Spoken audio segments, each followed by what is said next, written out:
थांबा, पेरण्यांची घाई नको. जूनच्या या तारखेनंतरच मोसमी पाऊस. कृषी विभागाचं शेतकऱ्यांना आवाहन. राज्यात 15 जून नंतरच मोसमी पाऊस पूर्णपणे सक्रिय होण्याची शक्यता आहे. त्यामुळे शेतकऱ्यांनी पेरण्या करण्याची घाई करू नये असं आवाहन राज्याच्या कृषी विभागाने केलं आहे. तर राज्यात काही ठिकाणी विजांच्या कडकडाटासह मुसळधार पाऊस पडण्याची शक्यता वर्तवण्यात आली आहे.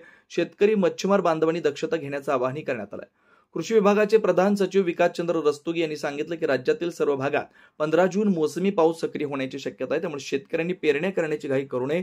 15 जून नंतरच पावसाची मार्गक्रमण होण्यासाठी सक्रिय वातावरण निर्मिती होण्याची शक्यता आहे. राज्यातील 17 जिल्ह्यात 25% पेक्षा कमी, 12 जिल्ह्यात 25 ते 50%, 4 जिल्ह्यात 50 ते 75%, तर एका जिल्ह्यात 100%हून अधिक पाऊस झालाय.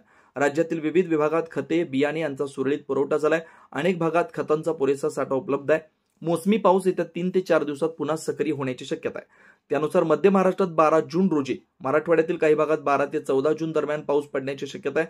कोकण, गोवा इथं 12 आणि 15 जून दरम्यान मुसळधार, तर 13-14 जून रोजी अतिमुसळधार पाऊस पडण्याची शक्यता आहे. मध्य महाराष्ट्रात 13 ते 15 जून दरम्यान मुसळधार पाऊस पडण्याची शक्यता आहे. या कालावधीत मच्छीमारांनी समुद्रात मासेमारी करण्यासाठी जाऊ नये.